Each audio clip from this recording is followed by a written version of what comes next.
colonial power and the security guarantor used to have military footprint there. France has pulled those troops out, unhappy with autocratic governments, coups happening. And Wagner kind of saw that as an opportunity to move in, and it's been acting as a proxy for Russian influence in those countries. Its murky status, not being part of the army, gives Putin a free hand to act as he likes on the continent without being restrained by normal geopolitical norms.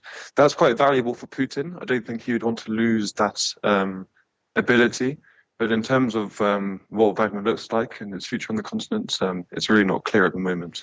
And in connection with the Russian coup story, but it does make us think about what Russian influence is like around the world. Russian mercenaries operate in Asia, Africa, and South America. And particularly the Wagner Group have been giving the West headaches in Africa, making money and embedding Russian influence. But what happens now? The Wagner Group leader has fallen out with Vladimir Putin and has gone into exile. Let's find out from Fred Harter, the Times Ethiopia correspondent, who's written about that for today's Times.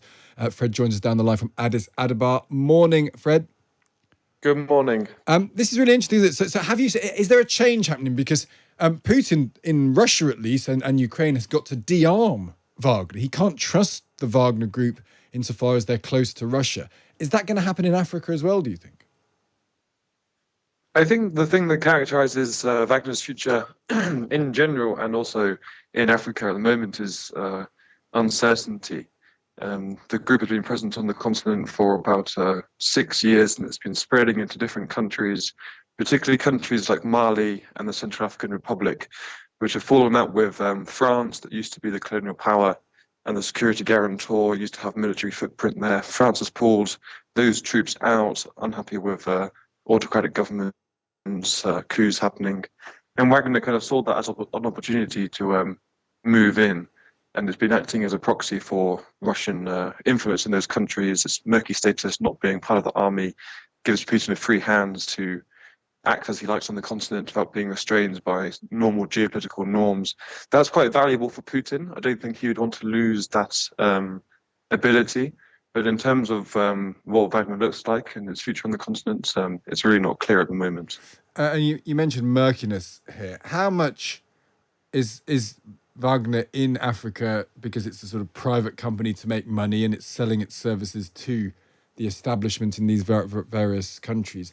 And how much is it Russia bankrolling and supporting it and using it as a proxy? Is that known? So I think it's a mixture of both. It's actually quite notable that Russia and the Russian state has long denied links to Wagner. And then since this rebellion, I think we had on Tuesday, Putin saying, actually, we've been bankrolling these guys all along, whereas previously the main utility for Putin of Wagner was this deniability, saying they were private contractors. We also had Russia's foreign minister, Sergei Lavrov, saying that these private military instructors, he called them, are going to remain on the continent, and we won't abandon these countries like France did, is what he said. So we're seeing a real shift in the messaging from years of them denying they were linked to the state, insisting they were a private company, to now them making it to senior Russian officials and going up all the way up to Putin, making very clear links between the Kremlin and this group. So I think it's a mixture of both, but it's leaning much towards the latter at the moment in terms of it being a proxy for Russia. Does that mean then, Fred, that there's an argument that Russia, the concept of a Russian empire is very dear to Putin. It's one of the main reasons he's in Ukraine. Is there a possibility that it becomes more of an overt, not quite colonial, but an overt partner in Africa as a nation state, rather than simply saying, well, these mercenaries have nothing to do with us? It's really not clear at the moment. As we saw in Ukraine, Wagner operatives were being made to sign contracts with the MOD. It's not clear if that arrangement is specific to Ukraine or if that will also apply to mercenaries in Africa. It's worth noting that the way Wagner operates in Africa is very, very different to how it's been operating in Ukraine. In Ukraine, it has about 50,000 troops. They're playing a very active role on the front line. They're being hurled at frontline Ukrainian positions, losing a lot of men. The Wagner Group doesn't do that in Africa, has a very low footprint in these countries. The biggest operations, Libya, believed to be about 1,400 mercenaries. They don't go on the front line. They take a backseat role, so they let the local security services lead.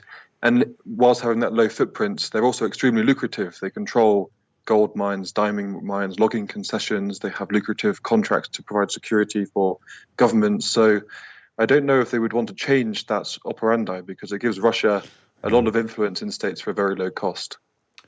And presumably Western countries like France, formerly colonial powers, like Britain, like the US, aren't going to want to fill the gap. Even the UN's not going to want to fill the gap in countries like Mali either. They want to pull out from Mali as well. So the opportunities will carry on whatever happens, won't it, for Wagner and or Russia together? Yeah, the UN is due to pull out of Mali this year. French troops also pulled out of Mali, and Mali withdrew from the G5 Sahel Security Pact, which was a European initiative bringing together different states. But I was interviewing the EU's ambassador to the AU yesterday, and she was very clear to emphasize that this is uncertain, we can't predict the future. But she was saying that this could be an opportunity to re-engage. It's an unconstitutional government there. It's a military junta that came to power in a coup, so it's hard to say what that re-engagement would look like, but she said that this presents an opening for European states to try and counter Russian influence on the continent, but it's not clear how that would look yet. Yeah, interesting stuff. It's the law to play for, isn't it? Fred, great to speak to you. Thank you for joining us today.